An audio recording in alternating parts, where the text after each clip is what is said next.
Bismillahirrahmanirrahim. Assalamualaikum warahmatullahi wabarakatuh. Sebelumnya perkenalkan, nama saya Nur Hatifah dari kelas TC1 Prodi Bimbingan dan Konseling Pendidikan Islam dengan NIM 10356124073. Baiklah, di sini saya akan membuat video terkait materi pada mata kuliah Dasar-dasar Pendidikan dengan dosen pengampu Zakiyah Al-Munawwaroh, SPD, MPD. Berbicara tentang pendidikan, pendidikan secara etimologi berasal dari kata pedagogi dari bahasa Yunani. Terdiri dari kata pais artinya anak dan eugen artinya membimbing. Jadi diartikan pedagogi artinya bimbingan yang diberikan kepada anak.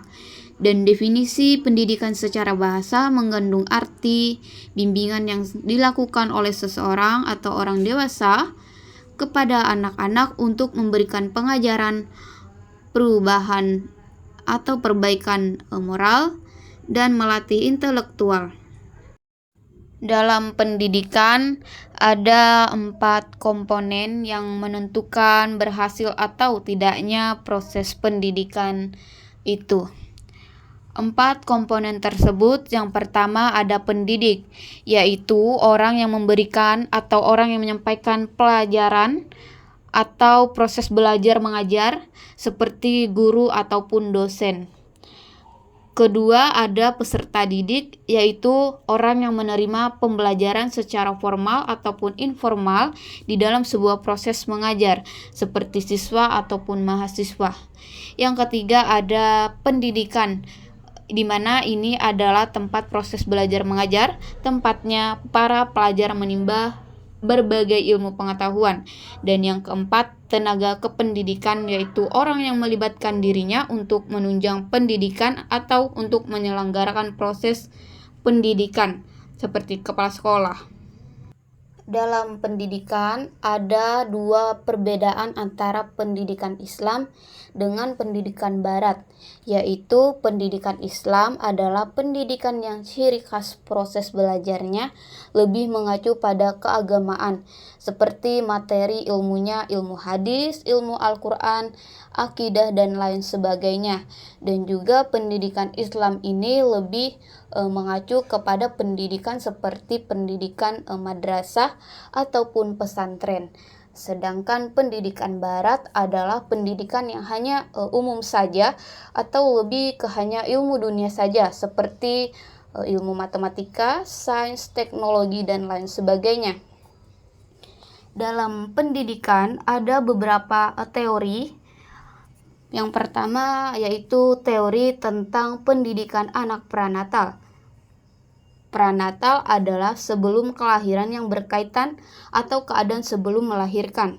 Menurut pandangan psikologi, pranatal adalah segala upaya manusia sebagai calon suami istri yang berkaitan dengan hal-hal melahirkan atau sebelum melahirkan, yang meliputi sikap dan tingkah laku dalam rangka untuk memiliki pasangan hidup agar lahir anak sehat jasmani dan rohani. Kemudian ada teori tentang pendidikan anak di sekolah. Pendidikan anak arti luas adalah semua perbuatan dalam usaha manusia yang dilakukan secara sadar dari orang dewasa untuk memberikan pengaruh pada anak didiknya agar dapat meningkatkan kedewasaan dan bertanggung jawab atas segala tindakan atau perbuatan secara moral. Dan juga ada teori pembinaan akhlak dalam sistem pendidikan Islam, di mana pembinaan akhlak ini adalah usaha atau kegiatan memberikan bimbingan atau arahan terhadap pola pikir, sikap mental, serta minat bakat dan keterampilan pada siswa. Ada beberapa metode-metode dalam pembelajaran. Yang pertama yaitu metode pengamalan, yaitu metode di mana suatu ilmu yang dapat diamalkan di kehidupan sehari-hari. Kemudian ada metode ceramah atau cerita, metode tanya jawab, dan ada juga metode diskusi. Dalam proses belajar ada 4 teori belajar yang saya ketahui, Yang pertama ada teori klasik, di mana teori ini pembahasannya lebih ke isi pendidikan dibandingkan proses atau bagaimana mengajarkannya. Kemudian yang kedua ada teori pendidikan pribadi, di mana pendekatan ini peserta didik sebagai subjek utama dalam proses pendidikan. Dan yang ketiga ada teori teknologi. Teori ini mengacu pada pemanfaatan atau memanfaatkan sumber daya manusia atau non-manusia. Dan yang keempat, ada teori interaksional, di mana teori ini lebih berfokuskan pada interaksi antar dua belah pihak, seperti guru dengan siswa, atau dosen dengan mahasiswa, ataupun sebaliknya.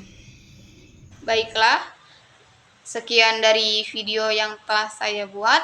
Mohon maaf bila ada kesalahan serta kekurangan.